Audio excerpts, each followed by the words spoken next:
ستړي مه شئ په دې هیله چې ټول جوړ او روغ وئ. بیا هم یو نوي تازه اخبار سره چې زه تاسو په چپړ کې اجمله ته حاضر یم.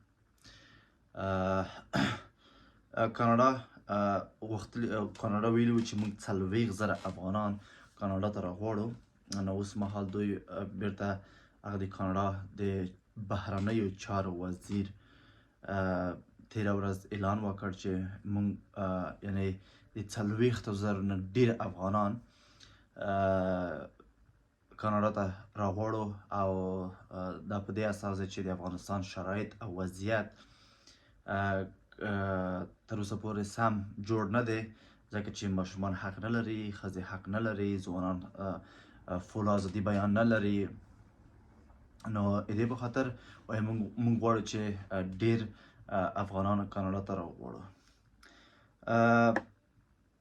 په افغانستان کې تقریبا 3 لکه 3.5 لکه فوج و او تقریبا مثلا رسنۍ کې څومره ډېر خلک ول که نه، په رسنیو کې، په نظام کې، په سیاست کې، همدغسې نوره مدني فعالان، ژورنالستان، همدغسې ځینې ډاکټران هم هغه لري په خطر کې دي.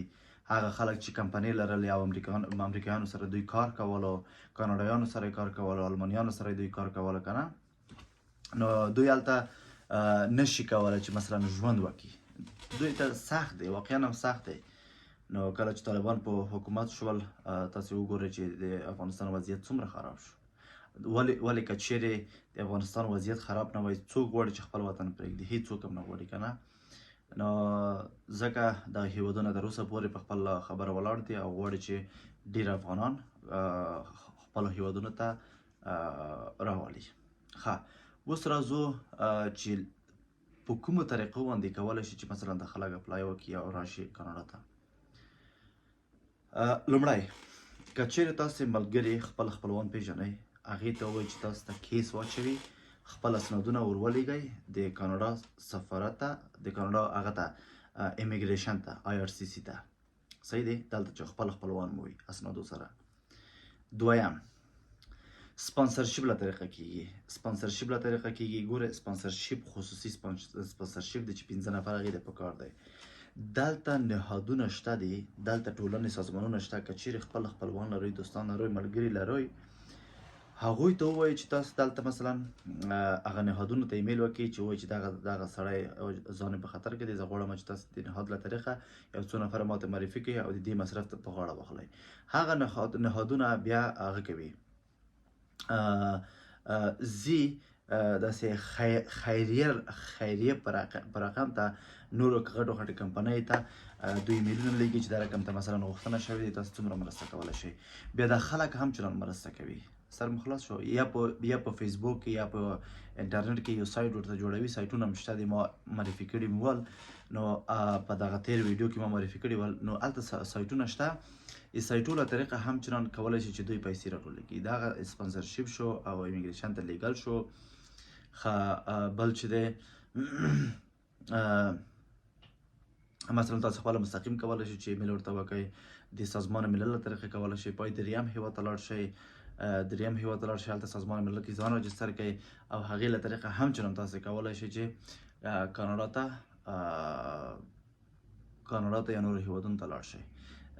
نورې طریقې هم شته، مثلا د سکالرشیپ له طریقه دی او یا هم کاري ویزې دي. کاري ویزې داسې کېږي چې دلته کمپنۍ وي که نه کمپنۍ وي او کمپنۍ ته ووایي چې دغه شخص مسلکي دی، دې ته مثلا آفر لیټر ورکړه. هغه کمپنۍ آفر لیټر درکوي، خپله کمپنۍ خپل آفر لیټر د تاسو اسنادو سره امیګریشن ته لیږي او تا کار مخ ته وړي.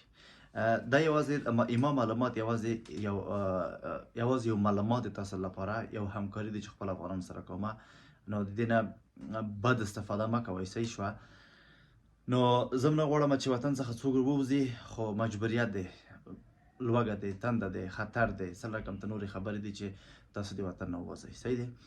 نو نورو اخبار ته منتظر پاتې شئ. که چیرې ما نوي اخبارونه ولیدل، همدغه چینل له طریقه به تاسې وګورئ. چینل در سره سبسکرایب کړئ، هغه څنګ ته زنګوله ووهئ تر څو نوې ویډیو چې راځي تاسو بیا هغې ویډیو نه تاسې برخمن شئ او ویډیو وګورئ.